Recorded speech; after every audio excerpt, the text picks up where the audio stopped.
นั่งภาวนา3 ชั่วโมงเต็มก่อนนี้นางปฏิบัติกุกรรมในเขาพร้อมกันไว้สาเยตนา3 เจ้าก่อนพุทธังที่พุทธาเจ้านั้นผู้เจมีเฮาคาไว้คาออกสา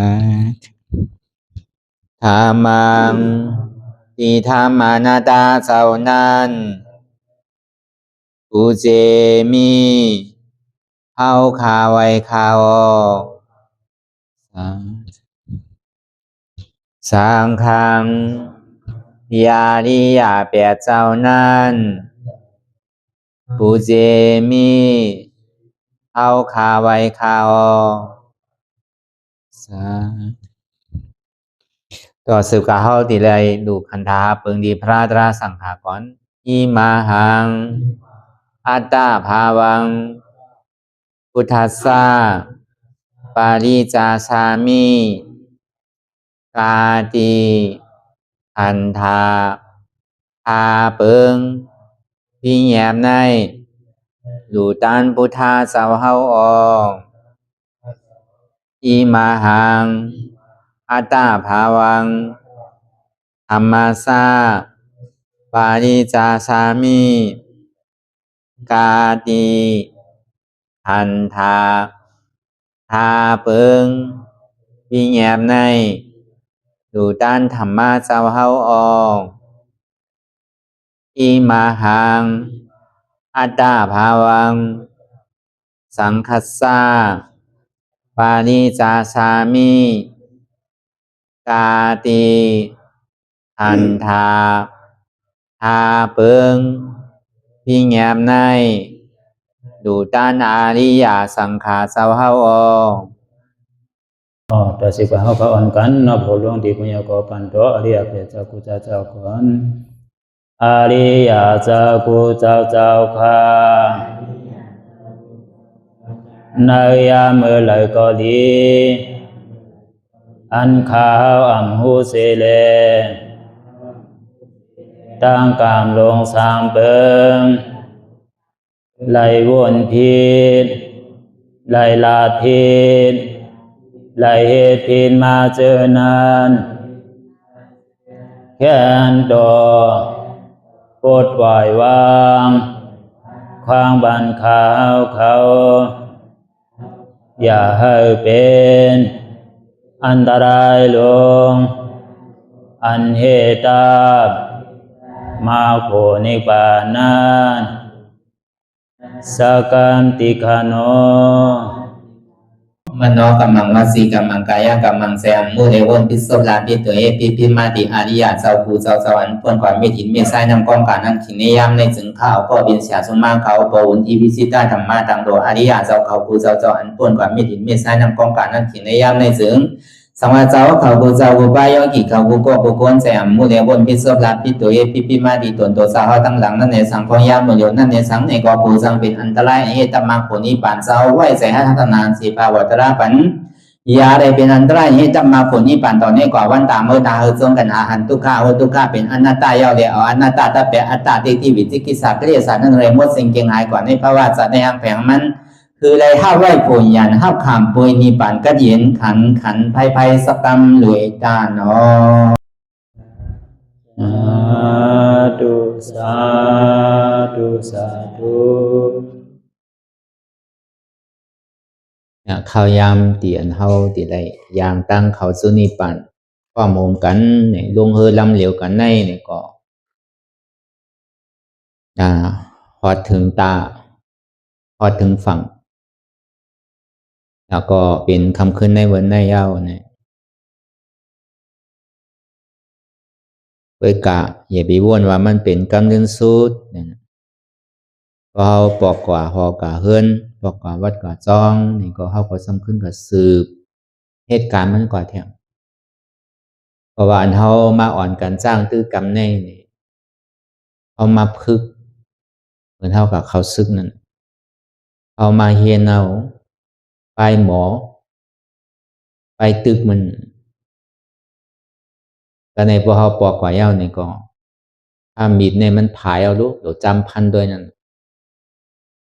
เฮามาหลับผ้ามีดเหมือนเฮามาติ่นตานนั่นน่ะเนาะเฮาไหลปล่อยเอาเนี่ยก็เฮาเมื่อจำพันด้วย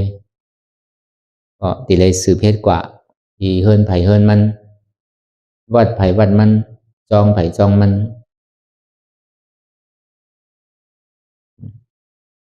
ก็เฮาคัดใจกว่าที่ไหนเนี่ย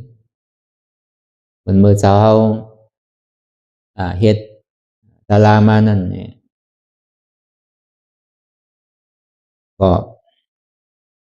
ก็เสียหลายคำขึ้นกำเนินสุดเนี่ยก็เปิดเฮาดีก็เปิดเฮาอยู่ห่างกล้วยเนี่ยมันเหมือนนำเกกระโจติไหลเข้าจู้นำเมเนี่ยง่ายๆหยาบว่าหยาบมันก็ข้างคำไว้เหมือนนำอันเดมาดีว่าเท่านั้นอันเท่ากว่าอันนำดีลองร้อยมานั่นกำก็หักจอมตาจอมตังไงกำก็ขาดตั้งในตั้งนายตัวมันตัวนำเนี่ยก็ไหลใกล้ตัวมันเหมือนนั่นนั่นก็พออยู่เฮิรนเนี่ย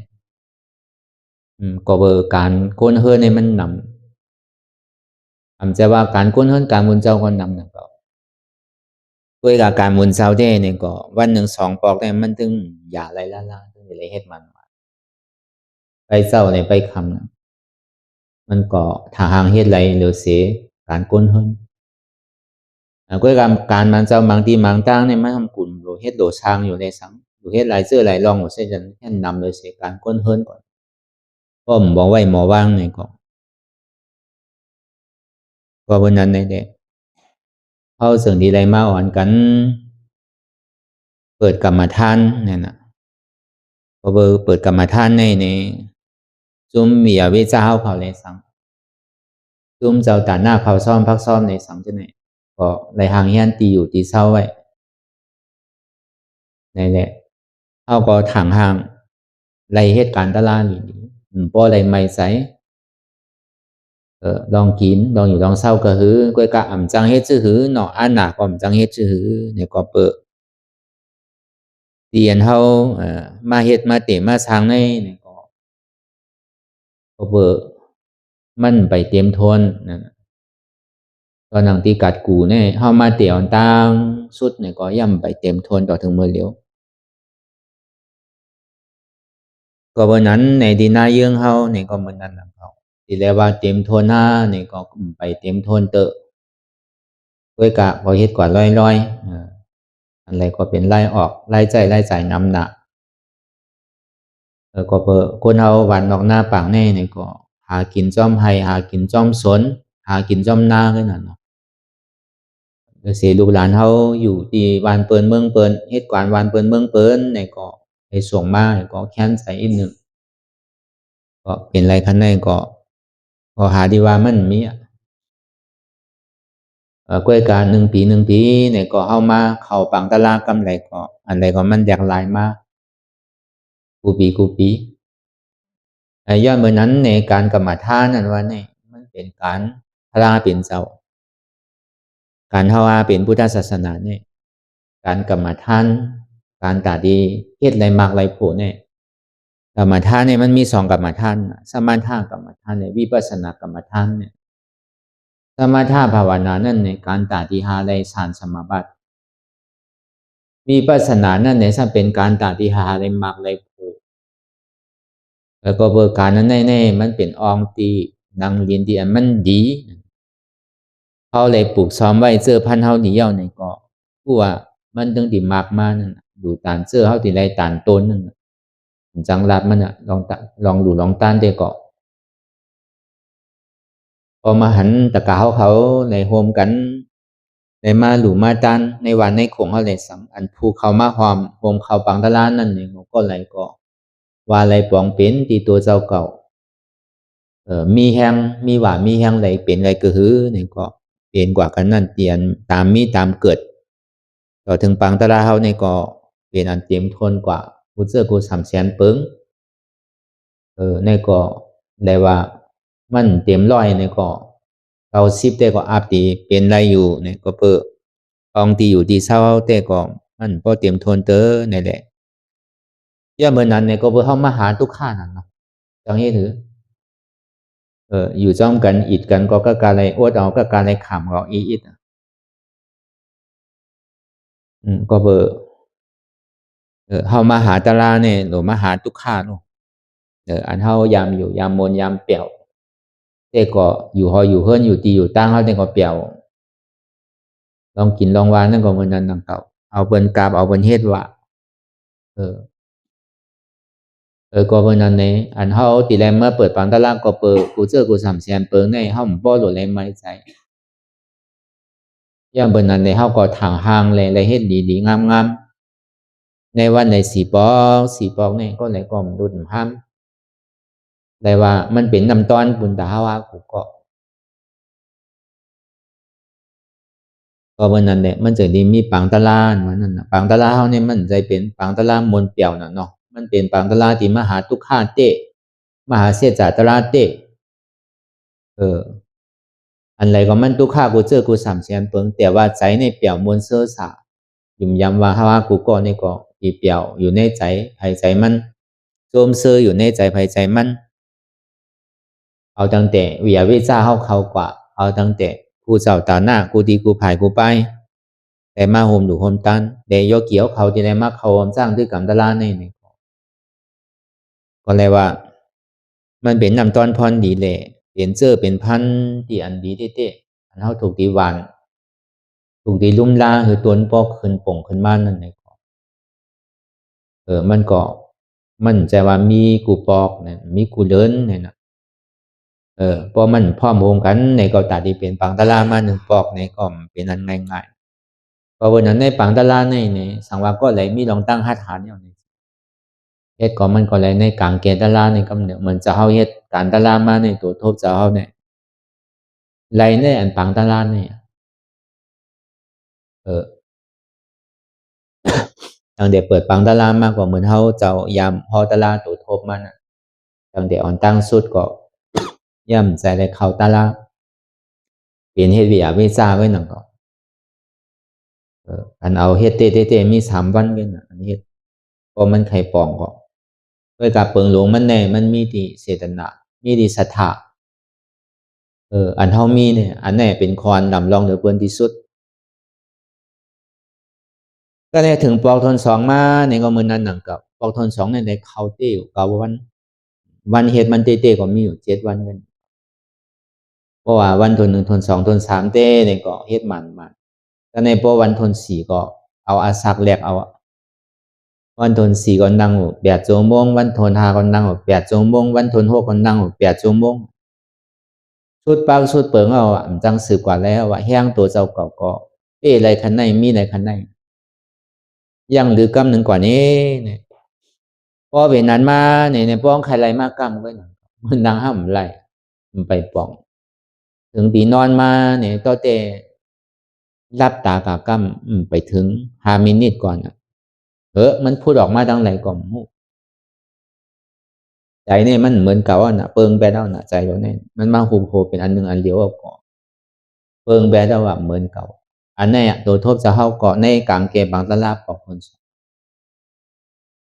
ก็ในปังตลาดปอกทน3ในเขาสมอนกว่าเขาดีทำเขาดีทำโวเนี่ยนะทำเมืองหน้าทำโวในก็อ่อนกันกูโผกูเม่ในมือซ้อมกันคนใจเก่ามียิ่งเก่าอ่อนกันกว่าเขาดีองดีติปวันที่เขาอยู่นั่นน่ะก็เบื่อว่าพึกพรไว้ตั้งแต่เมื่อเป็นอยู่ที่เฮือนนั่นน่ะใจว่าเฮาเฮ็ดการดาราเข้ากับมาท่านในซึ้งปอกกว่าก็ใครอยู่ซื่ออยู่ใครอยู่เจอสลาซื่ออยู่ใจคัดใจเหลือเก่าทางอันตัวเจ้าก็ยามพึกมาซื่อยามนางมาซื่อแหละสำคัญตัวตอนเหลือเก่าทางอันเฮายามมือปฐมาอันตั้งเดนี่ก็เฮายามนางอยู่4 ชั่วโมง5 ชั่วโมง6 ชั่วโมงนี่ก็สำคัญตัวเหลือนั่นเป็น8 ชั่วโมงปอกทน2เข้าปังตลาดเนี่ยก็ได้ถึงปอกทน3มานี่ก็นั่งมหาบรินเมื่อปอกทน1ทน2เนี่ยไปหัดนั่งก็เปิดเจี๊ยบมันยังตึงมีอยู่ในแหละ มันไปขามเลยเตอะพอเบอร์มันกึ่งกลางไว้น่ะก็สั่งถูกนั่นแหละก็ในถึงปอกทนสามารถเนี่ยก็พึกนางมหาปณินอนตั้งเลยทีเพื่อนนาง3 นาฬิ4 นาฬิ5 นาฬิ6 นาฬิถึงคืนถึง6ก้อยๆอ่ะ3 4 5 6 3 4 5 6นิดๆนางทัดกันอ่ะพึกอ่อนตั้งไว้อ่ะก็ในนางทัดกันหมอกาเฮาว่าเวียนวงหนึ่งที่ไหนก็นางทับกันนิดๆเพราะว่ามือไหนเอา4มือพุกคาใจให้มันไหล5มือคือคาใจให้มันไหล6นางมหาบาลินก็เหลือใจอยู่มือนางห่ำพวกกระหือนางเก่าเพราะเขานางมหาบาลินแน่เพราะว่ามันจำ2 ชั่วโมง3 ชั่วโมงมันเหลือใจนะเพราะว่าป้วน3 ชั่วโมงกว่าก็มันก็เหือถ้าในบอกว่าแทงพอจำ4 ชั่วโมงมากกว่าเหลือใจเพราะป้วนสุด4 โมงกว่าก็มันก็เหือถ้าในบนนางป้วนกว่าจำ5 ชั่วโมงพอจำ6 ชั่วโมงมากเหลือใจอ่ะเฮ็ดที่ไหนดีๆก็ใกล้ๆเฮ็ดอยู่มันจะว่าเฮ็ดวัน2 วันใจข้าวยำก็อ่านโหเดือนโหปีมันนังเก่าก็อุ่นเครื่องเสๆประทามามันก็ตึงปีอ่ะก็ตึงเบี้ยนเฮ็ดกว่าพอวันศีลมาเนี่ยก็ว่าในว่าว่าอันใจในว่าก็ยาวอ่ะตึงอธิษฐานไว้คำเดียวว่าในศีลในแด่เป็นหือกล่อม5 บาทแข็งกล่อมเอาแข็งเอาดินนางตะละ8 คำ10 คำเนี่ยตึงปีกไว้5 บาทอยากใครมาซื้อก็ให้มีเงินนำเกินก่อมเอาให้เป็นผู้ใหญ่ก้นลงเกินก่อมเอาแต่ตัดสินใจปีกมือวันศีลนี่ก็พึกตัวพึกใจเจ้าเก่าพอถึงมือในหว่ามานี่ก็7 คำ 8 คำ14 15 ค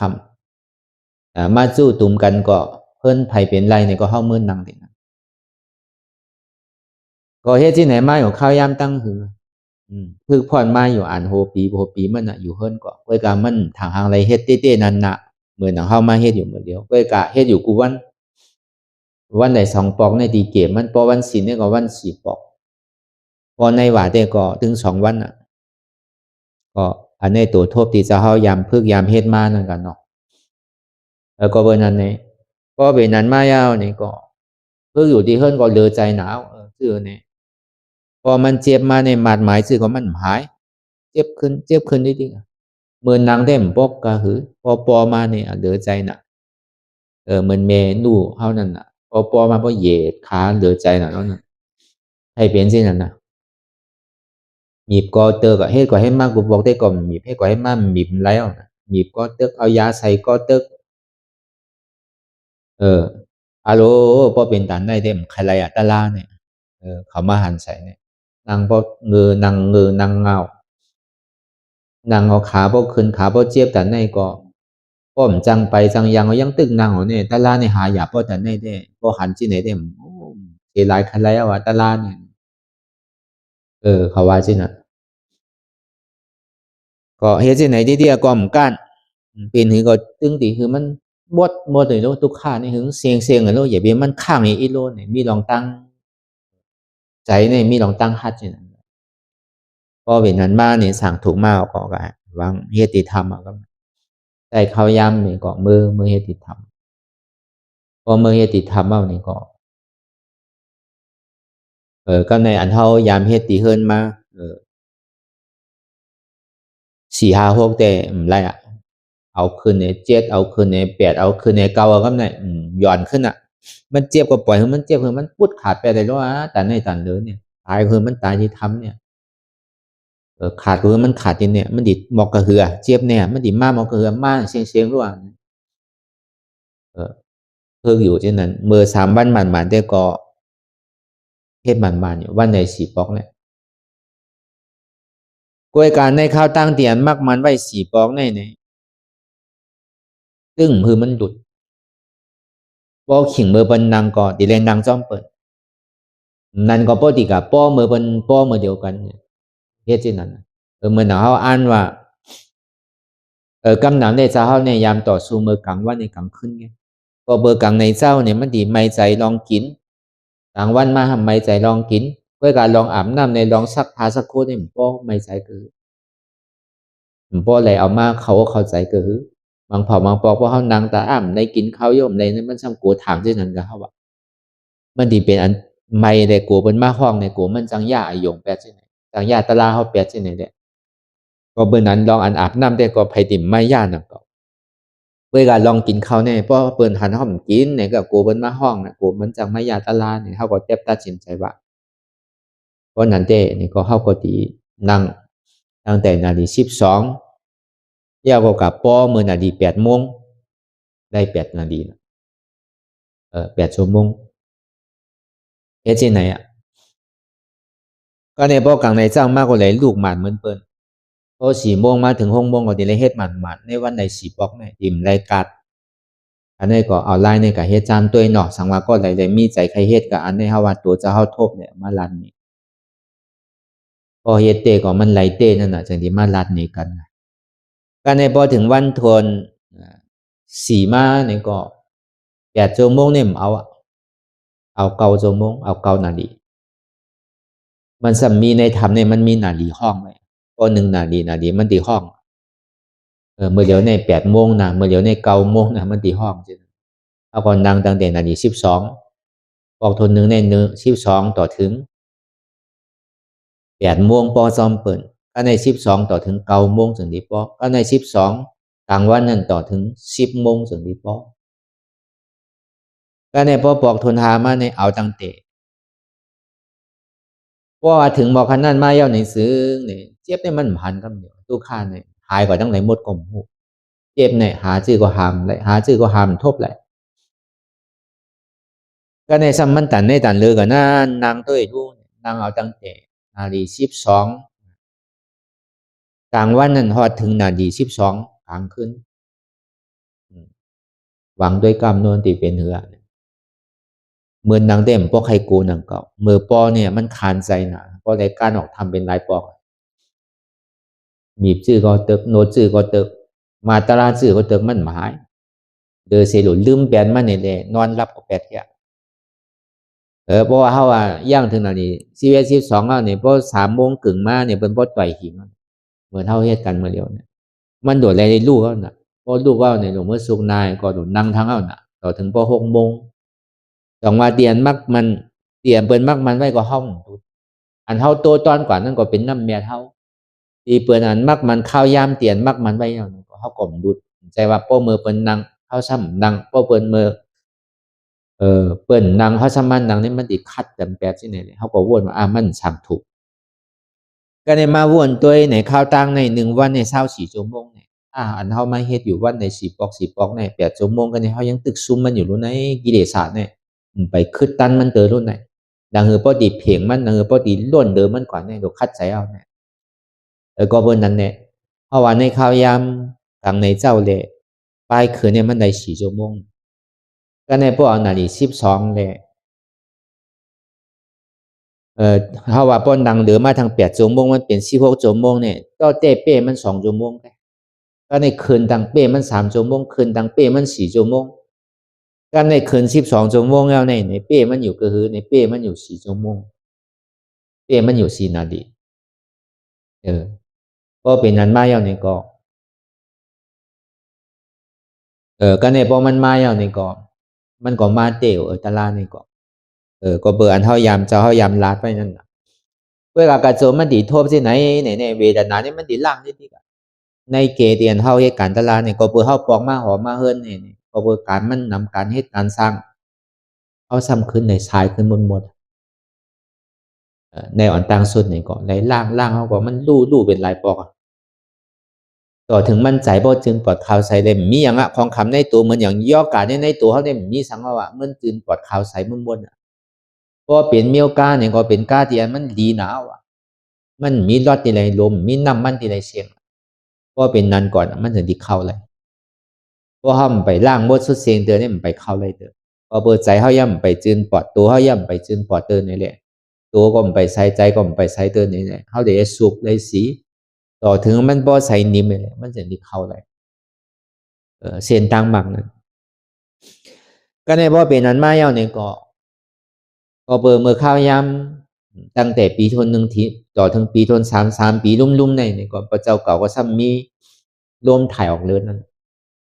ถ่ายออกอยู่พวกใครกูวัน ก็บนนั้นก็มโกตายก็ปล่อยมันตายหรอกเอาตะลายยาแค่เอจินันมาเย้านี่ก็ในเหมือนมันตีเข้ามานั่นนี่เมื่อเวทนาที่เข้ามานั่นนี่มันเข้ามาตั้งคนเนี่ยก็ถึงเข้าสามนาดีมากนี่ก็มันดีลันเข้าอ่ะมันดีโกนอ่ะนี่มันเหมือนเป็นตัวสังกอมมั่วสามตัวไต่ดื้อๆแต่มาไต่อยู่ที่เฮาหนังเนี่ยก็เหมือนหนังมีตัวไว้อ่ะบางก็บนซ้ำว่าในธรรมเนี่ยมันมีหนักกาไว้มีหนักกาไว้เนี่ยก็ในพอมาตัวอีอันเขาเจ้าอะไรชาติสมาวานก่อนนี่เขาหันว่าในมันมีหนักกาไว้เนี่ยก็ในพอเป็นนั้นมาเนี่ยมันก็เขาจำกัอยู่ตั้งในเนี่ยมันจังถอยใจกำเดียวทีนั้นเสียวมันก็มีอยู่เสียวอันถอยใจเนี่ยชัดไปเป็นลายตัวบางปอก็หันอยู่งูในตัวใหญ่นะการกว่าการมาสองน้ำกุ๊กเสียวมันก็มามันก็เพี้ยนก็มันก็การเข้าตั้งในทำพวกนี้เอาการออกมาเป็นตัวเต้มันนั่นแหละมันใจเป็นนิมิตดังเก่าการกับการมาการในตึกสู่ตะลาอยู่นั่นแหละเหมือนหนังผีรู้ลงใหญ่เลยก้วนเท่าเนี่ย4-5 ปุ่นตัวทรงใหญ่ๆเส้นขนมันพอต่ำน้ำผีรู้ลงเส้นขาเส้นมือมันถึงดียกไม่ค่อนมันใหญ่ๆมังงาไว้ป้อแลเนี่ยว่าดีนางให้ยังเนี่ยป้อเมื่อลูกในเกาหลีป้อเมื่อตายในควานมันในป้อจ้างซานเนี่ยจ้างใหญ่เนี่ยจ้างซานนั้นว่าในใหญ่เลยจ้างอันธรรมดา3 ตัวป้อกำเหลียวเนี่ยที่ตายคำตีกำเหลียวจ้างโดนนั่นอันนี้เขาจำเป็นก้นเนี่ยมันขลางนะเนาะมันบังหงาไปว่าป้อมดูว่าป้อเมื่อตายเมื่อเทียบแต่ในเมื่อดีอยู่ให้ยังล่ะมันนังให้ยังล่ะมายาสินะว่าตายก็ปล่อยมันตายเลยเมื่อฮัดป้ออะไรเนี่ยกำก็หายก็หนังเก่าไม่เป็นอายุก็หนังเก่ามันมาหยอกเขาไว้เอาที่ห้าทำฮัดพอเป็นสิทันเย้าในหลันเข้าในเข้าตั้งไปถึง3 นาทีพอมันหลันเข้ากว่าเย้าเนี่ยก็กำเนี่ยก็กวายหมดเลยโยในตองในใส่เต็มหรือสังโยเหมือนหนังมันไก่ย่าเก้าแปดหมดตั้งในป้อมหรือสังเสียนี้เจยลองเพื่อการเมื่อมันมาใหม่ๆที่ก็ใครกูเนาะมันเหมือนหนังอัพมีตัวไว้นะ3 ตัวน่ะมันเข้ามาเนี่ยเหมือนหนังเข้าไก่อยู่ในเนื้องูหลวงไว้แหละเนื้องูใหญ่3 ตัวไต่กว่าไต่มาพอมันมาเนี่ยเหมือนหนังมันไต่กว่าได้มันเป็นสังป้องมันไต่มันดิเข้าเนี่ยลีโกนมันดิหาเข้ามันดิหาเข้าที่อันหู้เฮาภายนักนั่นว่ามันหาดิเข้ามาเย้าเนี่ยมันขามแล้วรู้พื้นเต็มพื้นนั่นเก่าตัวเตยกขาคนนี้จำหายไปเลยซ้ำผ่านกว่าเหมือนหนังมันเข้าอะไรเนี่ยก็มันก็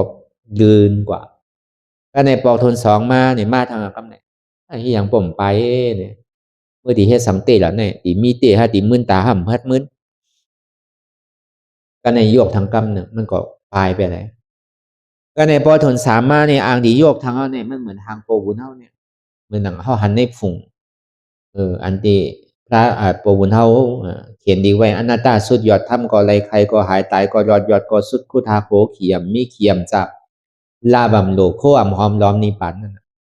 สักไม่คนเต้าเลยโปบุญเฮาซ้ำเด้งพานไว้ตนมูเซอร์เขากับไรมาเนี่ยแหละ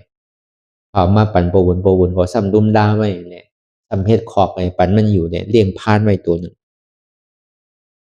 ก็ในเมืองหนังโปวุ้นในเข้ามาในทำอะไรป้าพานมันมาจอมอะไรซักไม่ควันเต่ากอกมาจำหิมอมมาจี้ใส่พอเมื่อตายเมื่อในชามเลือนเมื่อดีตายพอเบอร์สังเมื่อจังหู้เนี่ยเมื่อไรพิษรู้พิษเมย์เหมือนไว้เนี่ยเมื่อตีไรใจเนี่ยพอเมื่อตายเมื่อในชามเลือนในตาย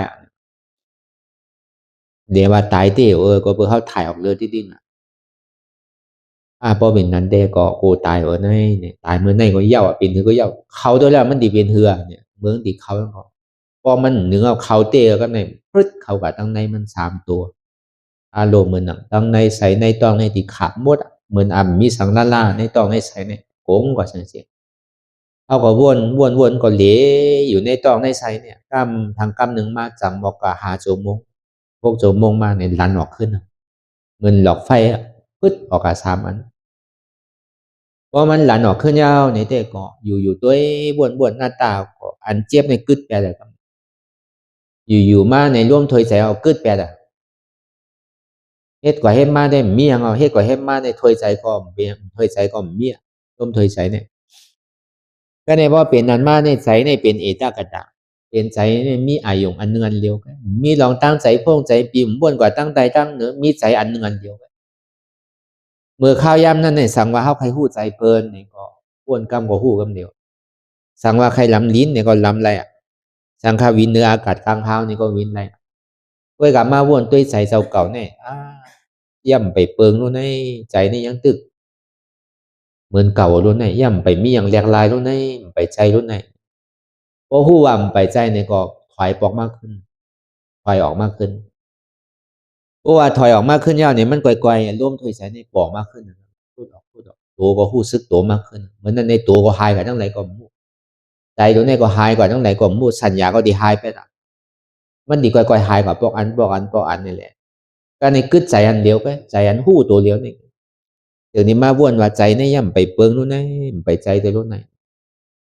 ไปมานตัวนู้นไหนพอฮู้ที่เนี่ยก็ก่อยๆปอกมากขึ้นเนี่ยสัญญาตัวนี้ก็มากขึ้นเนี่ยเวทนาตัวนี้ก็ปอกมากขึ้นเนี่ยมันมีการด่าที่เฮ็ดเอาหนักกันที่เอาอันใดเหตุการณ์ก็มีเจี๊ยบว่ามันมีใจพ่งผิวก็มีอารมณ์จังอะไรเหตุการณ์ตะเล่าพอที่ไหนในป้อก่อนเนาะเหมือนหนังเฮากินข้าวแล้วมันอิ่มเอามันจังกินทั้งเอามันจังใส่ทั้งเอากินน้ำก็อิ่มเอาพอเป็นนั้นแล้วเนี่ยก็เฮาที่เอามือมันกูบอกเนี่ยมันยามเป็นเหมือนนางเต็มกะหือพอเฮาปอมาเนี่ยมันมาเหมือนนั่นพอเอาขาตังเอาโลกมันเหมือนหนังอันกวนอันยามมีลูกแลมาก้าวขึ้นคานวันนั่นน่ะขึ้นตืดเนี่ยมันคานใจน่ะพอได้เอามือเต็กไว้ที่หัวเขาเนี่ยผมจะดิขึ้นมาตั้งเหนือเนี่ยนะพอได้เอามือเต็กไว้หมีบลงมือเต็กไว้หมีบลงก็ในพอมาวางเย้านี่ก็เป็นเอาเฮ็ดจือก็เป็นเอาเมียวนั่นก็ในก็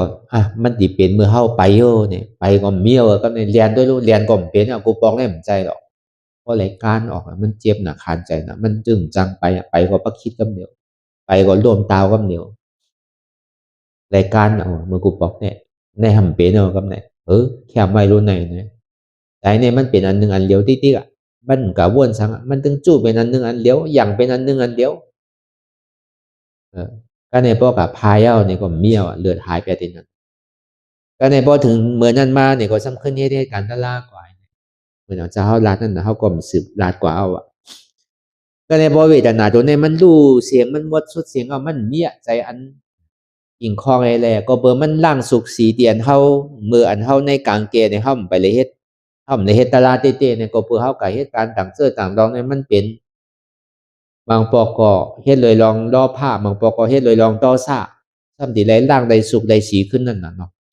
พอล่างสุกสีตื่นปอดเมื่อใช้เอาในมันมีอย่าง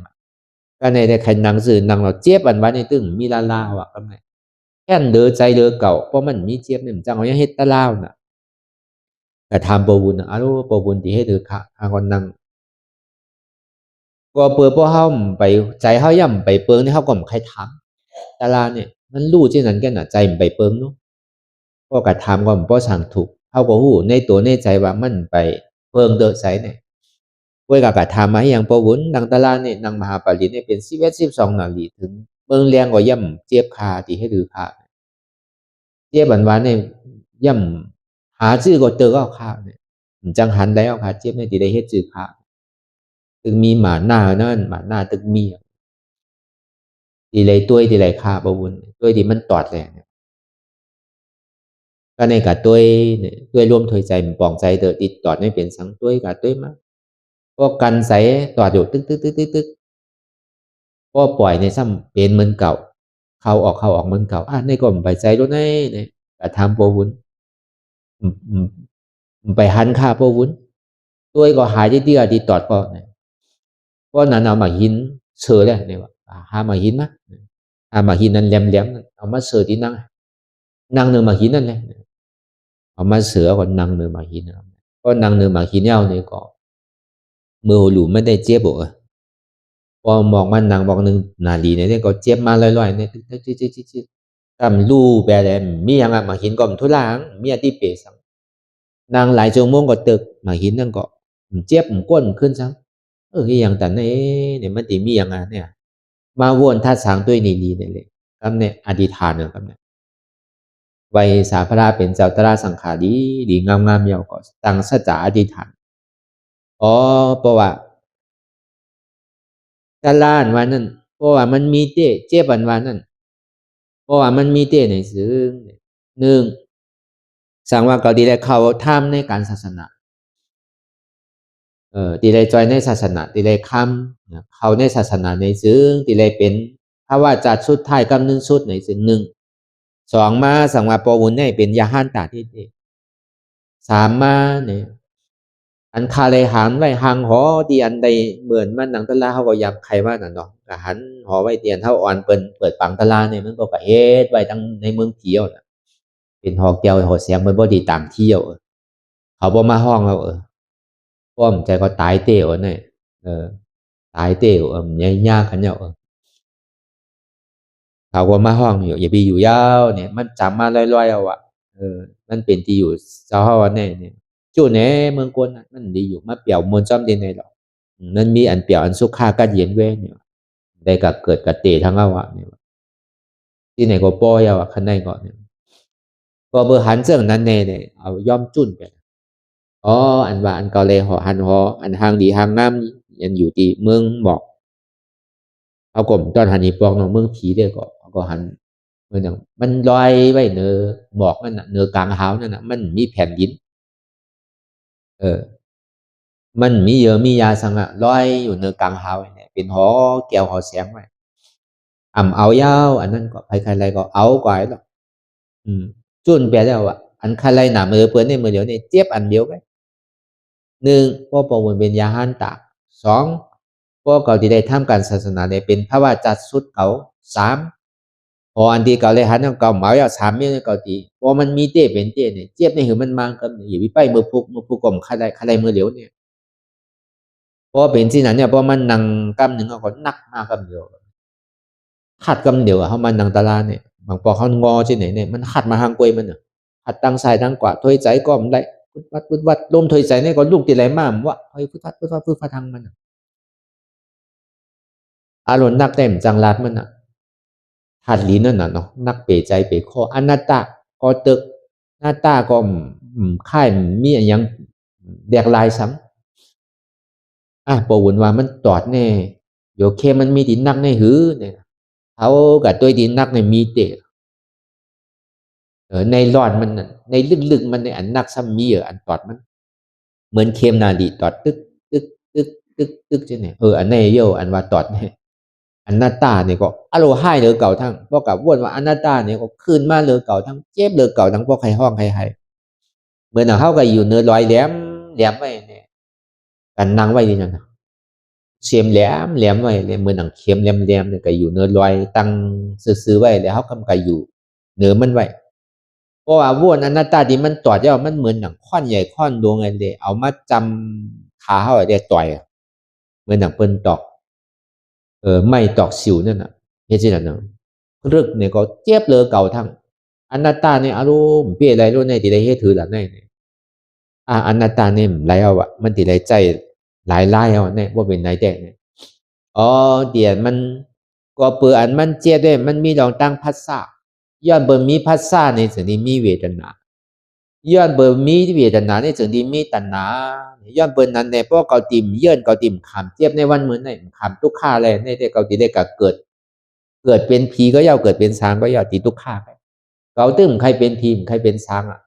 คือมันเป็นภาวะจัดสุดกำเดียวอย่าปีไรมาเตะปฏิสันติทั้งว่าดีอิ่มดีเวอร์ดีจานในเราการลงเนี่ย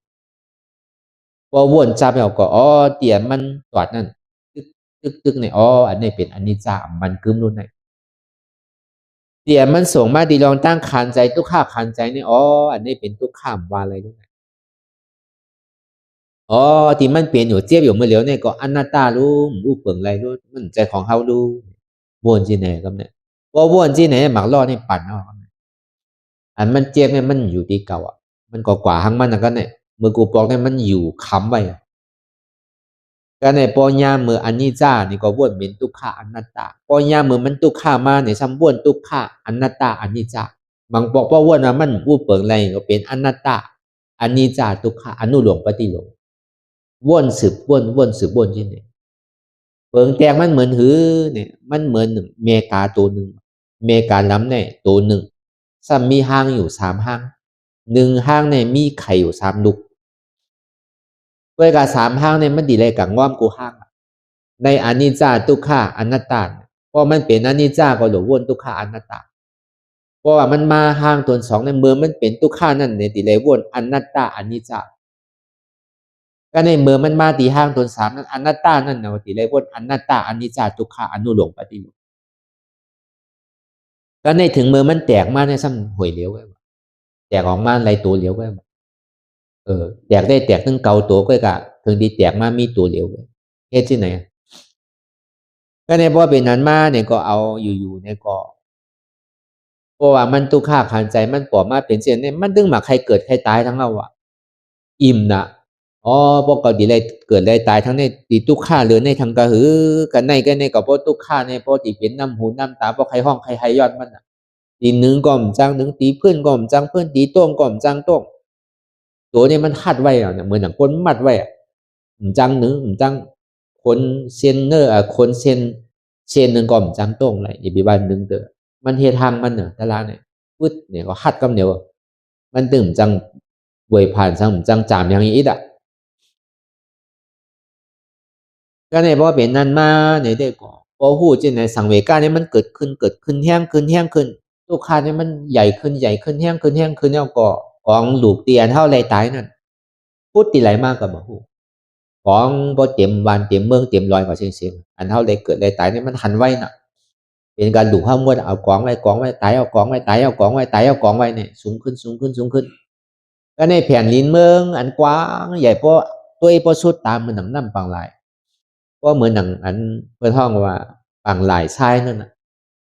เต็มกว่าเสียงอันเท่าไรดูไรตายไรกองลูกอันเท่าปืนกว่าเนี่ยป้อมมีขอบมีแหลมอัลโหลแต่ในกันท่าในอันก็เลยตายเลยเกิดเนี่ยดีโกนอ่ะเป้ลีโกนอ่ะอำใครเกิดทางเย้าว่าเป็นแต่ในตันเลยเพราะว่ามันพูดมาเสื่องนั้นเนี่ยในเกาะอยู่ในเกาะพอวนเพราะว่ามันปั่นเย้าในเกาะมันก็หนุนไรวนอย่างน้ำอนัตตาอนัตตาอุปงไรเต้ด้วยตึงสั่งเมกาตลาก็เปิงหนึ่งตึงอนัตตาปล่อยภาวะนั่นในก็เปิงหนึ่งก็เหตุการณ์มันกว่าเพราะว่าเหตุการณ์มันกว่าเย้าในก็กองลอยที่อันดูกันเท่ากองไว้ก็แตกแปดเซนในแผ่นลิ้นเนี่ยก็เป่าแปดเซนพอมันแตกเป็นเสียงเอาเนี่ยก็อันที่มันนักอยู่นั่นเนี่ยก็เบาไปกำเดียวเหมือนหนังนำจึมทรายหนึ่งกำเดียวพอมันนักเอาก็เบาไปกำเดียวพอเบาไปแล้วก็คืนแดนเอาตั้งแต่โหเขาเนี่ยคืนมาดีหาตีเนี่ยก็พุทธออกคืนมาตั้งหลัง2เซนเนี่ยก็มาปั้มหัวใจเขาเหมือนหนังเครื่องรางหนักในลูกตีไหลมากกว่าหัวใหญ่ไว้ใหญ่กว้างอำนาจมันในหัวมันมีอะไรมาเข่เข็งมันอะไรเครื่องรางนาอะไรมันเข้ามาผ่าซัดตัดแปดตีในหมากหัวใจในกลางใจเนี่ยแตกออกกว่าที่ในหมากหัวใจเนี่ยมาวนตัวก่อใจย่ำไปเพิ่มเติมก็ในเพราะว่าทานดินมันรู้กว่าเย้าเนี่ยทานโลเหตุการณ์นะครับในอันเจ็บแก้นตรงตอดในชั้นเหตุการณ์อันถวยใจก็ถวยห้างมันเหมือนอันเปิ้นเหตุการณ์ทลายเปิ้นสุดเหมือนที่น่ะตั้งใจเฮ็ดมันถึงเป็นห้างมันเหมือนหนังเปิ้นขี่เซงเกเหมือนหนังเปิ้นคับคาเลยรวมมันออกเหมือนที่นั่นรวมถวยใจนี่ก็ออกเลยมากกว่าพุทธัดเวทนาก็เหตุการณ์ของมันจากนี่ก็ตึงโนอยู่นั่นแหละมันเหมือนจากโนไปเสียงจากโนเนี่ยก็กั้นไพ่มันก็ออกปุ๊บที่นั่นเหมือนริมเสียงเกเนี่ยก็กั้นมันก็ออกทั้งหลังเหมือนหมักลอกก็กว่าที่กันน่ะก็เนี่ยพอมันถึงดีถึงตั้งยามันอิ่มอ่ะปองว่าน้ำมันสุดน้ำมันเสียงอ่ะเพราะน้ำมันเสียงว่าพุทธออกดีไปดีขึ้นเกิดมาตั้งเหนือ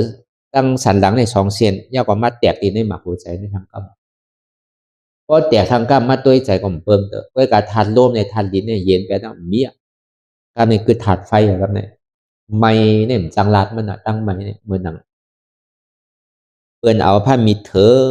อะไรเอาเกลือทุบไปเอาพริกใส่เอาคิงใส่อะไรกับยางไผ่ตั้งไม่ตั้งเสียบนั่นเพราะว่ามันกาเนี่ยก็พวกเหมือนหนังน้ำเค็มตั้งกัดมัน ลางเพราะเหมือนหนังน้ำแข็งเพราะไม้ก็เหมือนหนังว่ามามือเจ้าเนี่ยไม้เนี่ยมันจังแตกมันอ่ะกำปะยาวไม้กำปะยาวกัดกำปะยาวกัดกำปะยาวไม้มันเหตุการณ์ของมันที่เตี้ยกำเนี่ยก็ในอยู่ๆเพราะอันไม้มันปอมายาวเนี่ยเพราะมันกัดก่อยาวเนี่ยก็หันขึ้นเอากำเนี่ยตั้งหลังคนมาเป็นตัวเจ้าเก่ายามเป็นผู้หญิงยามเป็นเมียวันนี้นำหนักในเก่าสิบเก่าปุนเนี่ยในปากปุนเนี่ยยามเป็นผู้หญิงในเก่าสิบเก่าปุนตัวใจเนี่ยเป็นปุนเดียวกันอะโลตัดในกันนะเนี่ยโกนันว่าเนี่ยเลยเกิดมาในตัดในกันนะเพราะเป็นนั้นเนี่ยเปรีโกนะเนี่ยเขาก็ถามว่าก็เป็นผู้ชายเนี่ยใจโลใครเป็นเย้าผู้ชายก็ใครเป็นผู้หญิงก็ใครเป็นเนี่ยว่าอิ่มไหนเย้าอ่ะก็เลยพอสังเกตก้าตัวนี้เกิดเย้าเนี่ยก็เพราะว่ามันไม่เย้าเนี่ยก็อยู่ๆไอ้ก็เหมือนหนังมีอย่างมัดทองลงแบบอันไม้นั่นก็เพราะว่าไม้เย้าเนี่ยก็กัดเย้าก็อุ่นไว้เอากันในเพราะว่าไม้ทุดออกก็อุ่นไว้มันกัดเย้าก็มันกัดป้วนมันไม้ป้วนมันอุ่นไว้ที่นั่นอุ่นไว้ที่ว่ากัดก็ไม่ใจที่ว่าไม้ป้วนก็ไม่ใจกัดไม้นั่นน่ะเนาะเพราะเป็นสิ่งนั้นไม่เพราะมันพุดออกที่ปลายตีเนี่ยนี่ก็ขึ้นมาตีสันหลังขึ้น2 เซนเพราะขึ้นมาในสันหลัง2 เซนมาปั้มดีหมักหัวใจเนี่ยปั้มกับปั้มมาเอามันแตกไปที่ในหมักหัวใจเนี่ยเพราะว่ามันแตกไปที่หมักหัวใจเอาในใจในเปิงไปได้ว่าเหมือนเก่าด้วยกว่าในสัจจวลาตั้งโมตั้งเสียงนี่เป่าแปดเสียงมันมีอันยังมาเฮฮับตับเป่าแปดเสียงเมื่อหนังมีอย่างมาฮับตับเป็นหวยเป็นรอยเนี่ยเป็นทำเนี่ยเหมือนเมียทำในปังกว่าเสียงเหมือนหนังน้ำปังหลายเหมือนหนังเปิดห้องว่าปังหลายชายใช่ไหมนะเป๋ามันมีอย่างมาเฮฮับตับเหมือนหนังบอกเมื่อยังก็เมียเป่าก็เสียเมียผู้ยิงผู้ใจผีวะช้างวะดูก่อนวะเจ้าเนี่ยหายแปดเสียงมีแปดเพราะเป็นใจเนี่ยมาตัวเนี่ยใจเนี่ยเปิงเอาหนังเหมือนเก่าอันนี้ได้ก็ในพอมาวนธาตุสังตัวในสภาวะธาตุดินนำลมไพ่เนี่ยแหงเหิดก่อนหมดเนี่ยก็อยู่เศร้าหาปุนมันก่อยไปโดดเจี๊ยชีพาปุนเอาน่ะเป็นเช่นนั้นก็ในนางทั้งสืบกว่าทั้งก็สืบกว่าทั้งเอาไฟในลูกเอาตั้งแต่ปลายตีนนั่นน่ะก็เปิดปึงอิงเหลือเสียเจี๊ยไปแล้วมันจึงดีก้อยๆขึ้นมาถึงดีแอลขึ้นมาดีในหมากโคไซเอาเนี่ยก็มันอ่างดีเผาพอมันเผาก็หลั่นลงขึ้นปอเนี่ยมันออกมาน่ะปอเนี่ยเหมือนนั่นในปอก็ซ้ำปออยู่ลีเนี่ยลูกเขาก็ทำมาใจตึงปอตึงเมตึงปอดูอ่อนเมลูกอ่อนเขาก็เขามาใจดีผาคำเขาก็ยังตึงเฮ็ดตะลาอยู่ไอ้ปอทำอยู่ลีเนี่ยเขาก็มาใจอยู่ก็ในปอเนี่ยพูดออกมาก็ตึกตีหามือหนังตึกตีชวนไพ่คือมันเผาแบบนั้น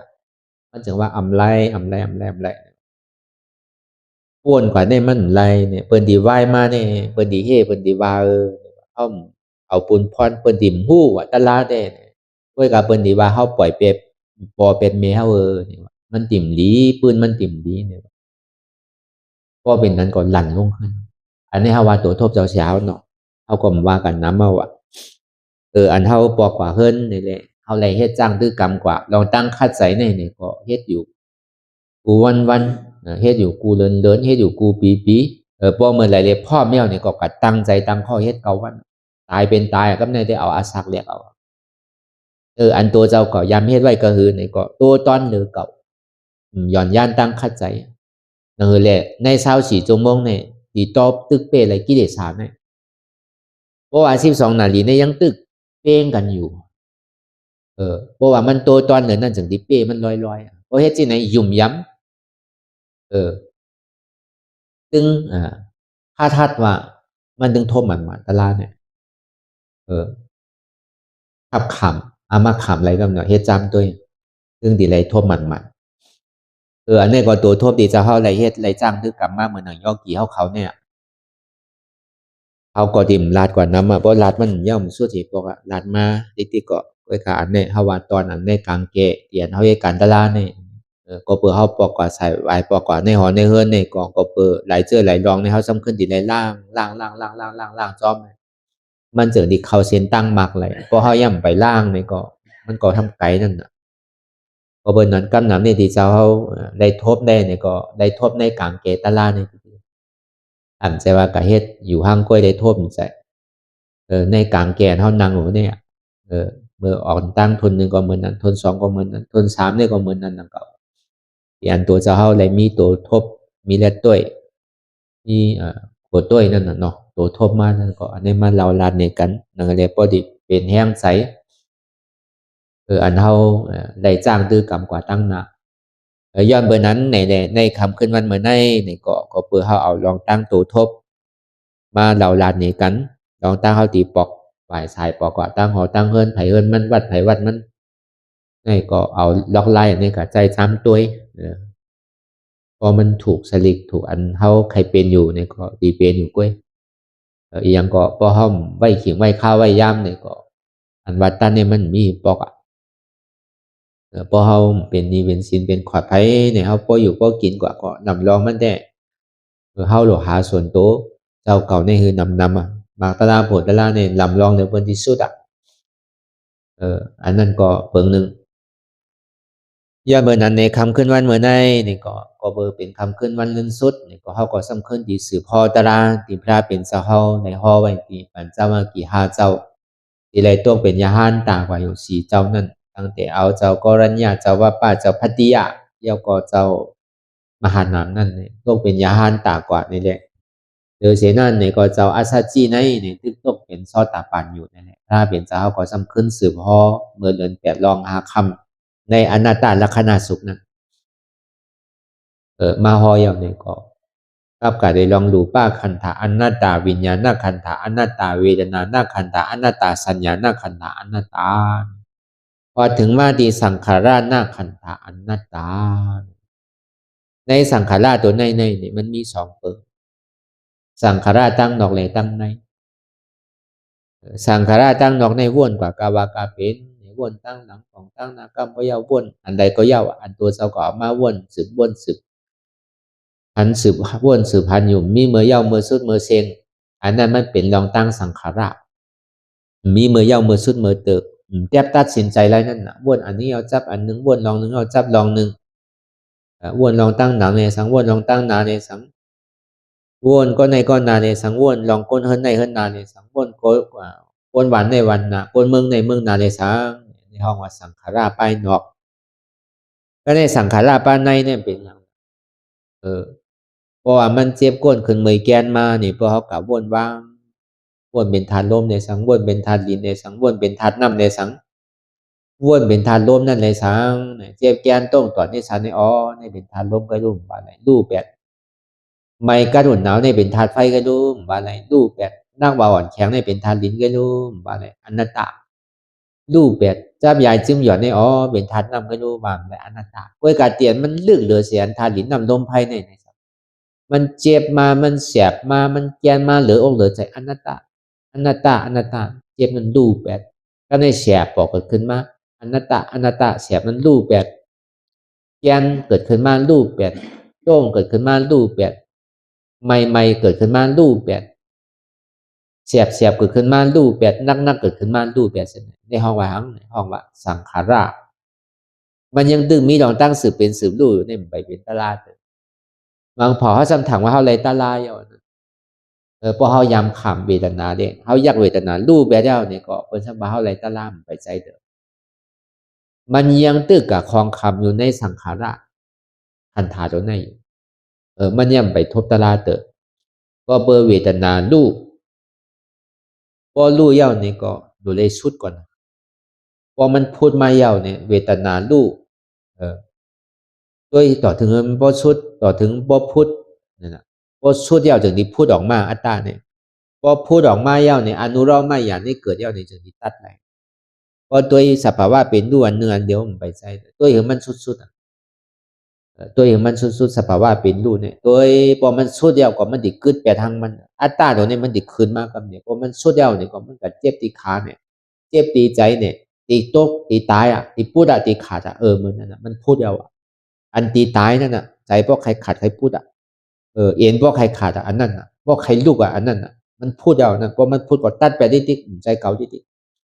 เมื่อมันย่ำเป็นสังขารเมื่อมันย่ำไปรู้เนี่ยอันมันสั่งเฮาเพื่อนสั่งเฮาหนึ่งสั่งเฮาโกตายนั่น สั่งเขาหักตัวโกตายเนี่ยอันนั้นเขาหลบเป๊ะมันอย่าไปยอมกันมันเพราะเป็นนั้นมาเนี่ยจะอย่าไปใจตัวโมงเอาเปิ้นป้อก็เขาอย่าไปป้อยาทบยาตัวนั่นเนี่ยตัวต่อถึงมันป้อขาดแปดมันจึงนี่แหละนำตอนไปมันเพราะว่ามันขาดแปดมือมันยังตึกเหตุการณ์ของนั่นในสังขารนาธาตนเนี่ยมันเป็นทางเนี่ยมันดีมีใจสองมิ้วต่อมันน่าทราบเวทนาเนี่ยซ้อมมันน่าทราบเวทนาเพราะตุกข้าเขาตีสุดจังหลังมันตุกข้าเนี่ยพอมันมาจู่ห้าวแห้งขึ้นเนี่ยสุขข้าก็สุขข้าที่สุดเมื่อหนังเมื่อหนังเป็นของเรียนไปเพราะว่าเขาถังในเจ็บเนี่ยมันยำดูยำหายเนี่ยมันใจโดงเนี่ยพอตัวกันดูอันนี้ก็เพื่อเขายำเป็นดูมาเขายำเวทนาในดูไปพอมันเจ็บมาเขายำดูมาเนี่ยมันได้ทบตัวแน่อย่าไปเน็ตโจมอย่าไปเน็ตดีใจก็เพื่อมันไปสุดมันยังตื้อเป็นสังขารนาธาตุอยู่มันไปเป็นอาสังกตามันยังตื้อเป็นสังขารอยู่มันยังตื้อเป็นสังกตาอยู่มันไปฮอดถึงนิพพานนะก็ในเพราะเป็นสังขารตัวในพูดปอกเกิดขึ้นไปมามันแห้งขึ้นแล้วก็มันตีเวทนามันรู้เป็นรู้สุดเป็นรู้พุทธตัดพุทธกิเลสหักเวทนารู้เป็นรู้สุดเป็นรู้พุทธตัดพุทธกิเลสหักเพราะว่ามันสุดแล้วมันพุทธแล้วก็อนุรามายานในเกิดแล้วนี่ก็มันจะนิตัดแบบกิเลสตัดไปแล้วได้ที่วิจิกิจฉาตัวนี้เฮาว่ากับกายโดยลองสังขารตัวนี้มันใจว่าสังขารเตียนป้ายวนก็นังเก่าป้ายวนในไผก็ดีหู้อยู่ว่าเป็นสังขารยาวลงสังขารนำรู้อันใดก็เฮ็ดอันหน้าก็เฮ็ดในสังขารยาวน่ะลงยาวอีปอกอันเฮาไกลลาดกันนั่นน่ะเนาะสืบเพชรเมียวหนึ่งจับเมียวหนึ่งสืบเพชรอันหนึ่งจับอันหนึ่งนั่นน่ะเฮาว่าสังขารสืบเอาก้อนหนึ่งจับก้อนหนึ่งนั่นน่ะสืบเอาภูหนึ่งจับภูหนึ่งในห้องว่าสังขารตึกยาวอันนั้นยังเป็นตึกเป็นสังขารตั้งนอกไปนังเก่าเพราะสังขารตั้งในวันนี้มันเป็นลองตั้งเตียนเขานั่งยักอะไรมันรูปแบบยักไอ้รูปแบบหายไปยักไอ้รูปแบบบ้วนเป็นธาตุน้ำนมไผ่ไอ้รูปแบบได้สังอันดึกเหลือนั่นนะครับตีมันเจ็บอยู่ก็วนก็รูปแบบตีมันแกนอยู่ก็วนก็รูปแบบตีมันนั่งอยู่ก็วนก็รูปแบบที่ไหนมันดีก่อยๆจำเข้าอ่อนตั้งในเขาหันเลยดีธาตุน้ำนมไผ่ก็บ่มันปึงอิงเลเซดูไปเลยมันจะดีคู่ว่าสภาวะเป็นรูปมันยังหันแจงแดงอยู่ก็ในมาดีใจนี่ก็ห้าผู้อันที่มันเป็นดูที่มันมีสภาวะธาตุดินน้ำลมไฟก็ยังหู้อยู่ก็ในพอมันเจ็บมาเต้เนี่ยอันใดเป็นธาตุลมอันใดเป็นธาตุดินหัวกวังหมดพวกใครลูกแรงพระเป็นเจ้ามาหามก็เติกยุ่มให้ลูกดิบลูกแรงใครมาหามก็เติกซึ่งมีดองตั้งอาหนางซึ่งเยื่อไรล่าซึ่งใครเรียนไปนั่นน่ะยาในเรียนเพราะเป็นนั้นมาเนี่ยอย่าไปโกให้คัดกับเดียวตายก็เป็นตายอย่าไปหักตัวโกตายอย่าไปใจติดใจจับใจเปี้ยนนั่นไปฮัดพอฮัดตาเจ้าเนี่ยมันดิตัดแปลกำเดียวตัวนั้นพอตัดแปลเจ้าของเขากำเดียวอันนี้มันจำพังนะว่ามันเป็นมากเนี่ยมันรวมเอามากเนี่ยมันเกิดจากว่ามากกล้าเชจาเนี่ยเกิดขึ้นดีมันมาจูเฮาดีโอ้ซึ่งหลวงเนี่ยมันมาจำเฮาหนาว่าเพราะเฮาพันมันก็มันดิพันเฮาเฮาหลวงเนี่ยพันมันไวๆนั่นน่ะเนาะมันพันเขาแต่ก็เตออยู่เขาก็โดดพันมันนั่นเขามันเตอมันตายเนาะเขาโดดเอามันตายมันตั้งเขาอย่าไปก้านมันนอนตั้งเพราะเขาเดียนไปมันก็เขาซุ่มมันเอาน่ะเขาดีตายมันเขาดีซุ่มหลอกหลายๆกันก็ในเขาสำโดคาดใจเลยเป้มันเนี่ยคามันตายไปน่ะเหมือนหนังคุณสังซีนั่นน่ะคุณสังซีเนี่ยเพราะมันเอากลางยิงมาเนี่ยมันโกะกลางนั่นมันทำหลอมตัวว่ากลางนี่มันลูกดีไรไหมลูกที่ปู่มูเซอร์มาย่ำเบอร์นั้นเพราะว่ามันหันปู่มูเซอร์มันแรงกว่าหาปู่มูเซอร์เพราะว่าปู่มูเซอร์มันตายเนี่ยมันดีตายก็เบอร์กลางเนี่ยมันยิงมาติ๊กๆนะยิงใส่สังซีคุณสังซีอยู่ติ๊กๆนะคุณสังซีเนี่ยเรียนเข้าหากับวักเต้าเอาปู่มูเซอร์ก็เอามือกับวักเต้าหามันเนี่ยก็เอาเคียวคบไปแต่ก็ตายทางตีมากเนี่ยมันส่งเหมือนนั้นนะเพราะว่ามันวักไหลจับเมียวมันก็กลับไปแต่ก็ตายทางตีปู่มูเซอร์นั่นมันจังให้จืดตายคนสั่งซีนี่ก่อนดอดตายครับเนี่ยมีปู่มูเซอร์ตายปู่มูเซอร์เนี่ยเป็นสังเนี่ยเป็นตัวสมุทัยเสียจ่าเป็นอัตตาอย่าไปไว้ใจมือหนังม้าเพราะการรับที่ผลอาโจมันเนี่ยอย่าไปกับมุงบ้องหรือเจี๊ยบมันหายเจี๊ยบเนี่ยมันเป็นผลอาโจมันเป็นเพราะเขากับมันหมายดีเจี๊ยบคือเจี๊ยบหายคือเสียหายเนี่ยมันเป็นให้ยังมันหายแล้วในเจี๊ยบเนี่ยมันหนังก็ยังเจี๊ยบอยู่ มันสิหายเมื่อไหร่มองเห็นมันหายเฮาใกล้มีโน่นน่ะอันนั้นมั่นใจที่เป็นเหตุอาจองมันว่านั่นเป็นผลไงว่ามันเหมือนหมาตัวหนึ่งตอนไหนมันมีก้นก้อนหนึ่งเอาลูกปอดเหนื่อยเนี่ยวืดใส่โหมันว่าซึ่งใส่โหมันวืดใส่โหตกใส่กว่าโหมันนะครับไหนมันก็ห้องงั่งงั่งงั่งงั่งงั่งใจลำหนาวหมาเนี่ยยังมันตกใส่โหเขาเนี่ยอ๋อลูกปอดในโน่นเนี่ยให้ถือเขาเจ็บเนี่ยก็กับครบลูกมันว่ากับตึงครบก็ตึงหวานนั่นน่ะเนาะมันก็ถามว่าลูกนี่ให้ถือมันเจ็บเพราะเป็นนั้นมาในเด้อก็ตีเตี้ยอันเฮ็ดให้มันเจ็บเนี่ยมันใจเป็นดูกมันเป็นก้นวืดมันน่ะมันเป็นก้นอันวืดใส่ซึ่งใส่มันนั่นน่ะอันนั้นน่ะเฮ็ดให้มันเจ็บพอมันห่วงครบก้นอันวืดก็มันก็เจ็บเอาเนาะเหมือนนั้นนั่นก็อย่าไปไว้ใจเหมือนหมาว่าหมาเนี่ยมันฮู้เนี่ยมันถามว่าอันเฮ็ดให้มันเจ็บเนี่ยเป็นลูกเป็นปอดลูกได้เป็นก้นเนี่ยอันนี้ก็ไว้ใจเหมือนคุณช่างซีว่าก็ในพระเป็นเจ้าฮอตราสุดเสียงกว่าเย้านี่ก็ในอนัตตลักษณะสงฆ์นั่นนี่ก็เจ้าอาสัจจีนั่นนี่ก็ต้องเป็นยาหานตากว่าก็เปิดมันเจ้าก็มาฮอดจอดถึงที่สังขารตัวในก็เฮาว่า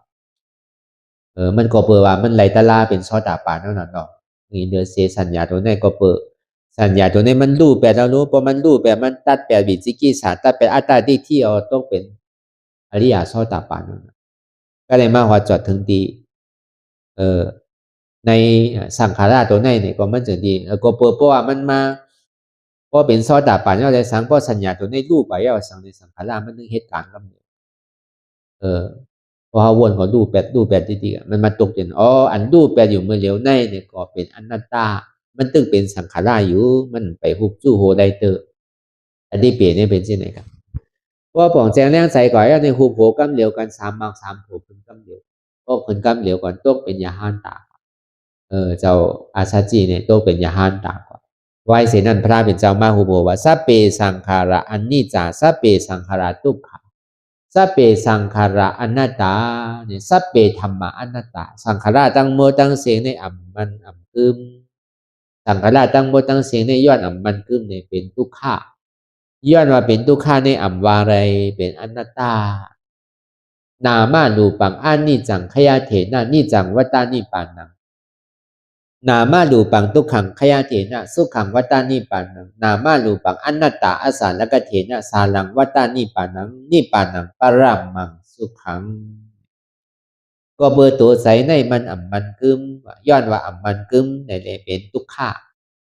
มีเพภัยอันไรดีมาแตกเนื่องไหลว่าขยาเถนะนะก็เบอร์อ่ำมันกึมเลยหรือดีเป็นทุกขาขันใจว่าขยาเถนะนามาดูปังทุกขังขยาเถนะย้อนว่าอัมมันกึมเลยจะนี้เป็นทุกขาขันใจทุกขาเนี่ยมีอันแตกยาวว่านามาดูปังอนัตตาว่าย้อนว่าอัมอู้เปิงพองงมันเลยเนี่ยจะนี้ว่าเป็นอนัตตานี่จังว่าด้านนี้ป่านังเตียนมันกึมในมีเป็นนิพพาน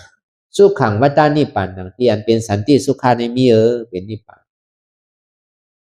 อาสาและกเถนะเนี่ยอนัตตาเนี่ยบอกว่ามันมีร้อนมีแกนสังอันมีร้อนมีแก่นเนี่ยมีเป็นสังสารังวะสารังเนี่ยมีร้อนมีแก่นนี่ป่านังปรมังสุขังเป็นนี่ป่าอันมีร้อนมีแก่นที่เป็นนี่ซาสันติสุขามาตาถัดนั้นก็เลยในว่าจอดถึงกว่าที่เป็นนี่ป่าเนี่ยในห้องว่าสันติสุขานี่ป่านังปรมังสุขังก็เป็นนั้นมาเย้านี่ก็เมื่อเจ้าป่านเจ้าว่ากี่หาเจ้าเขานั่นอ่อนตั้งแต่เจ้ากรณียะเจ้าวัปปะเจ้าพัดดียะเจ้ามหานามเจ้าอาสัจจิก็ตกเป็นยหานตากว่าอยู่ในพระราชสมาบัติเขาว่าจอดก็ถึงดีเป็นชาอุปติเสสานิปันกิเลสานิโรธากิเลสาหิงาปากไว้เป็นเสียงเข้ากว่าหับป่วยนิปันดิบอยู่เด็ดเย็นสีมีลองตั้งใจพ่งใจผิวอยู่กัดเย็นเป่าเบาเย็นมวลจมอยู่ในโลกุตละจมอยู่ในอาสังกตธาตุอยู่ในพระราชสมาบัติก็ในมาเนี่ยก็พระเป็นเจ้าก็สืบพ่อขึ้นเอาอนัตตลักษณะสุขเดียมันเต็มทนในอนัตตลักษณะสุขเนี่ยอันนี้ก็ปองว่าธรรมะอ่อนต่างนี่พระเป็นเจ้าเฮาช็อตเอาปัญจวัคคีย์หาเจ้าเนี่ยไรว่ามันเป็นตลาดที่อันลึกล้ำเป็นตลาดที่อันมันหู้ปองแจงแรงใจง่าย แดะเอาปันห่อปันก็เบอวันนาทาปลายมาเนี่ยพระเป็นเจ้าเฮาที่ฮู้ว่าตาลาเดียนฮู้ง่ายหันง่ายโดยเสียอนัตตาลักษณะทรงในขันธหาเปิงเป็นอนัตตาในมันเดียวเนี่ยพระเป็นเจ้าเฮาก็ยุ่มว่าตั้งนาอนาการมาในผวนในศาสนาพระเป็นเจ้าเขาที่เขาเลยเตะตั้งไว้ในข้าวตั้งหาเฮงปีในก็ไหลมาจ้างตื้อกำอย่างจอมเสียนตั้งอายามากกาแปดเปิงอันมีปีอ่อนโหดโทษนาใน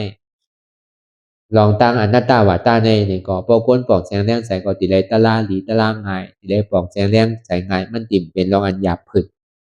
พอเฮเตก็ไหลเตหาเตก็ไหลเตถึงเตเป็นเตไหลเอาติ่มไหลค่ายหาปรมาหันปรมาไหลปรมาติเลยเป็นปรมายืนยันในพระเป็นเจ้าเฮาก็เปิดมันคึกน่ะมันตอนน่ะในพระเป็นเจ้าฮอหาวันทัดกันมีสุกันไหลเตียนฮอหาวันทัดกันอนัตตาลักษณะสุขเนี่ยอันนี้ก็เฮาก็ซ้ำดีเอามาปอกแจงแนงใจก็เปิดเฮาก็ซ้ำอย่างจอมเสียนตังอนัตตาเย้าในแหละดีกว่าดีมาอนัตตานี่ก็ถึงดีกำนึงสุดนี่ก็เฮาบ่ได้ฮู้ได้ป้องยิ้มย้ำว่าก็ป้องอ่ะเนาะเอาตังบ่เป็นกาวัน10วันเอารู้ป้องป้องก็หยองนั่นน่ะก็อย่าไปหยองเอาก็ได้อย่าไปหยองอันแม่เอาตัวหยองตัวหาอันเจียที่มันอยู่ในตัวในไสเนี่ยอย่าไปหาหยองแมททั้งในทั้งหน้าที่นั่นแมทที่ในทูที่ในชาติเนี่ยห้ามโดยหยองเฮาลุกขึ้นชอกหาในตัวในใจเฮาในอันเจ็ดโดยอย่าไปหาอันเจ้าแมทว่ะโดยหาอันเจ้าเจ็ดว่ะ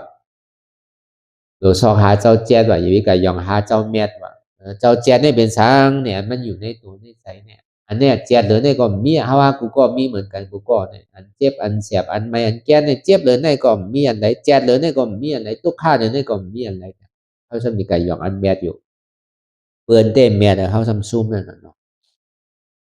มันก็เฮาเก็บเงินหอมๆโหมื่นโหแสนโหล้านเนี่ยเฮาทำมือหยองหารแม่นอยู่อันแจที่มันอยู่ในตัวในใจเฮาซ้ำบ่นหามหันทำใครเฮ็ดเนี่ยอันนี้ก็จังกว่าหาตั้งผิดไปตั้งผิดมีดีตัวเจ้าเก่าไว้นำเก่าให้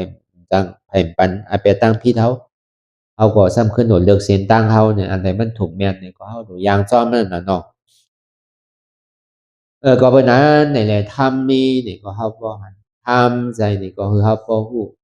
ทำมีหันสังหันทุกข้าทำใจหู้ว่าทุกข้าในเป็นอนัตตาทำมีหันเจ็บทำใจหู้เจ็บเป็นอนัตตาทำมีหันว่าอ่ำใจโหเก่าอ่ำใจขาเก่าอ่ำใจมือเก่าอ่ำใจตัวเก่าอ่ำใจใจเก่าอ่ำใจเจ็บเก่าทำใจหู้ว่ามันเป็นอนัตตา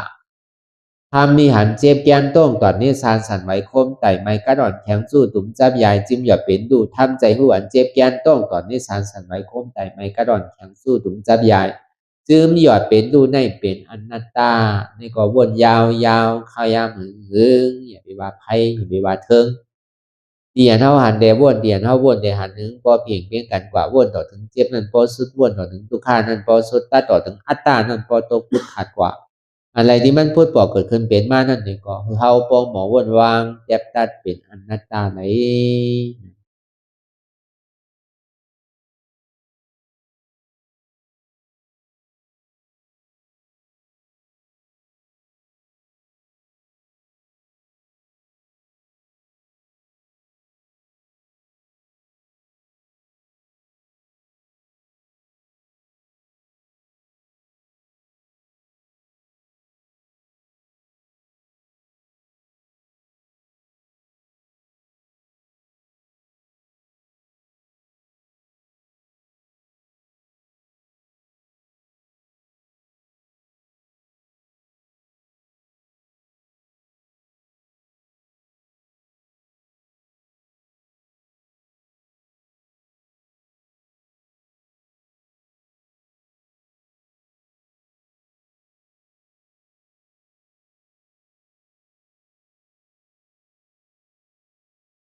โตงหนึ่ง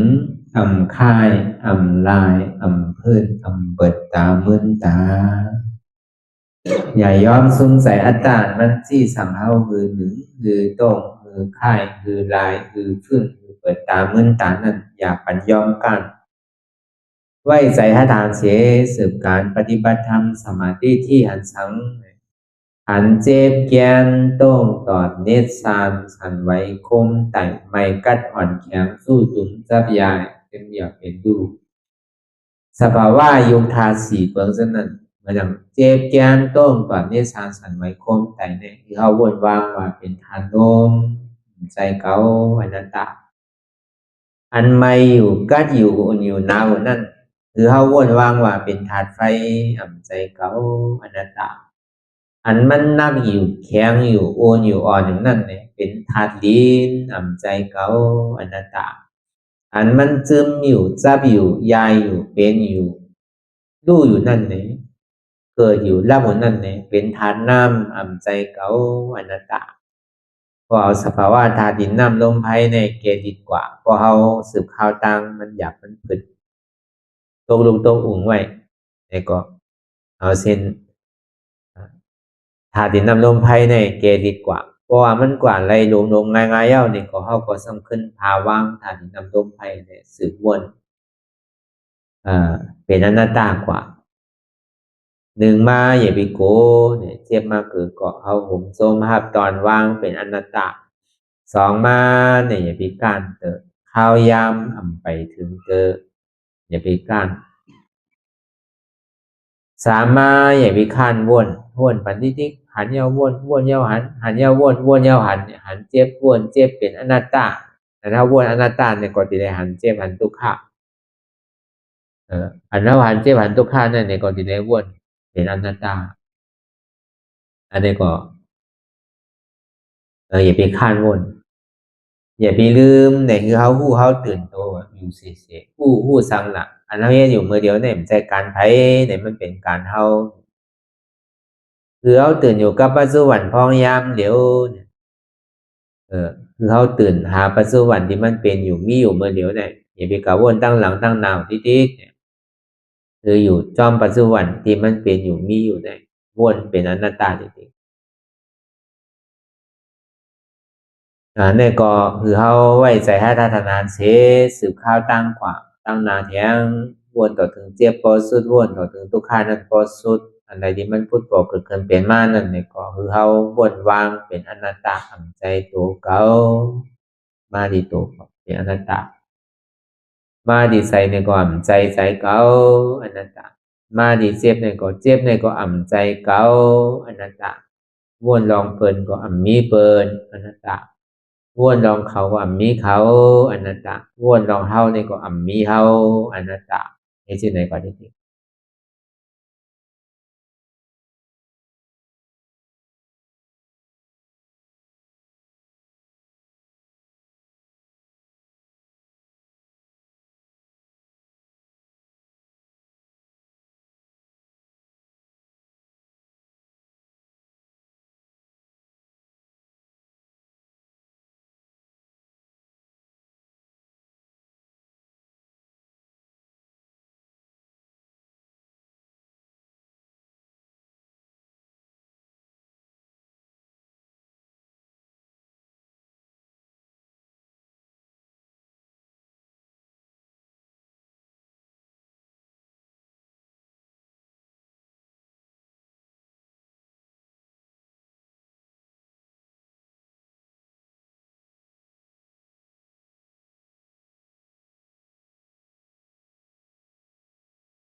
ลองตั้งอันเป็นอยู่กุศลกุยาย้ายข้องคำไว้ที่ใส่หูถอดถอนออกที่ใส่หูมันออกเสียงก่อนสภาวะอะไรก็ดีลองตั้งอะไรก็ดีอันเกิดขึ้นมาที่อยู่ตัวที่ใส่ที่เจ็บสนั่นถอดถอนออกที่ใส่หูมันออกเสียงสภาวะอยู่ธาตุสี่เปิงสนั่นเจ็บเทียนโตกอดเนตรสั่นไหวโคมไต่ไม่กัดอ่อนแข็งสู้ตุนซับยายจึงหยดเปลี่ยนดูสภาวะอยู่ธาตุสี่เปิงสนั่นตีหนังธาตุกว่าผู้ซับตีอัตตากว่ายึดว่ามีโตมีใสมีเจ็บสนั่นเอาบ่วางเป็นอนัตตาไหลลองแสนพ่องปิวอยู่อันเฮาว่นลึกว่นเลยอยู่เป็นเดิมเป็นลาวอยู่จนในสาวถอดถอนออกตีใส่รูมันออกเสียงก่อนยอมกึดยอมออกยอมลงอันเฮ็ดให้เฮายินดียินให้เจริญอารมณ์เจริญถึงใสถึงคอไว้ตีมันยืดไว้ตีมันเป็นทุกขานั้นปวดปล่อยวางออกที่ใส่หูมันออกเสียงก่อนลองเจอเป็นทุกข้าเลยลองย้อนถึงใส่หลายอย่างมันเกิดขึ้นมาตีตัวที่ใส่ตีเจียบสนั่นปวดวางย่อเสียงก่อนก่อยค่ายย้ายลายดึงพื้น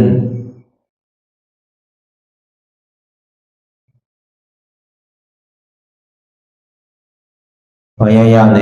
ก่อยเปิดตาลืมตาลอยได้เป็นการปฏิบัติธรรมโคหายอดธรรมอันเกิดขึ้นที่โตที่ใสที่เจ็บอันนั้นโคนหาเหตุหาเงากระจองทุกข้างนั้นต่อสืบการในเฮาที่ได้ส่งเมตตาถึงวิเนยสัตวะตั้งบนตั้งสิ่งก่อนอิดาเมบุญยังอาสวะคายัง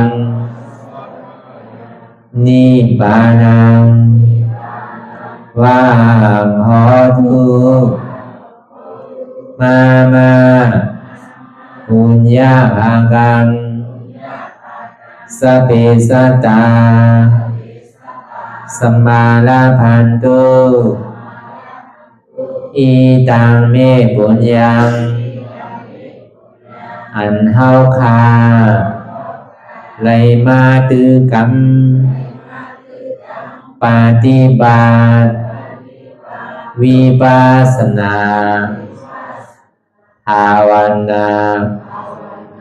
หาอันยอดธรรมอนัตตาใน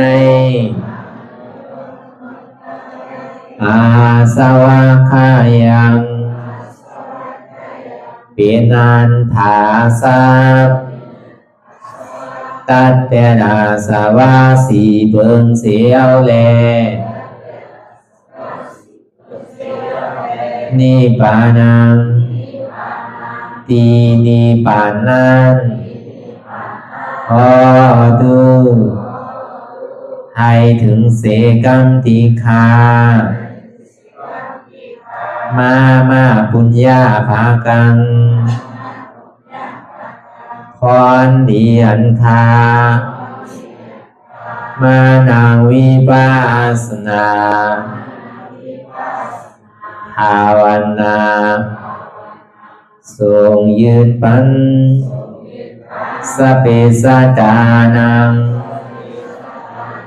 เทวปเมสลาญาติกาดึนเคเจอคือใดก็แลจากว่าสัตวาทั้งสิ่งต่างดวงงานสมาลาพันตุอะไรพรดีนำกันตั้งเฮาคา tăng sinh sa cam tỳ khả nó sa thu sa thu sa thu ต่อสิกว่าเฮาพระอ่อนกันเนาะพระหลวงที่ปุญญาก็ปันโตอริยเพศเจ้ากูเจ้าก่อนอริยเจ้ากูเจ้าค่ะในยามเมื่อไหร่ก็ดีอันข้าวอ่ำหูเสเลตั้งกามลงสามเปิงไหลวนพิษไหลลาดพิษไหลเหตุพิษมาเจอนั้นแค่นดอปลดปล่อยวางความบันขาวเขาอย่าให้เป็นอันตรายลงอันเหตุมาโผนิปานันสกันติคโนมโนกัมมังวสีกัมมังกายกัมมังแสงมูเอวนพิศพลาภิตัวเอปิพิมาติอาริยะเจ้าภูเจ้าสวรรค์พ้นก่อนเมถินเมษายนำกองการนั่งขินในยามในถึงข้าวก็บินเสียสุมาเขาปวุนทีพิสิตาธรรมะตังโดอาริยะเจ้าเขาภูเจ้าสวรรค์พ้นก่อนเมถินเมษายนำกองการนั่งขินในยามในถึงสังวาเจ้าเขาภูเจ้าภูปายกิเขาภูโกภูโกนแสงมูเอวนพิศพลาภิตัวเอปิพิมาติตนตัวสาวตั้งหลังนั่นในสังพยามโมโยนั่นในสังในกอภูสังเป็นอันตรายเหตุมรรคผลนิพพานเจ้าไหวใส่ให้ทัศนานสีภาวตระปันยาได้เป็นอันตรายให้จำมาผลนี้ปั่นต่อเนื่องกว่าวันตามเมื่อตาเฮจงกันหาหันทุกข้าทุกข้าเป็นอนัตตาเยาเดียวอนัตตาตาเป็นอัตตาที่วิจิกิสาเกลียสารนั่นเลยมดสิ่งเก่งหายกว่าในภาวะสัตว์ในอังแผงมันคือไรห้าไหวผลยันห้าขามปุยนิปั่นก็เย็นขันภัยสกรรมรวยตาเนาะสาธุ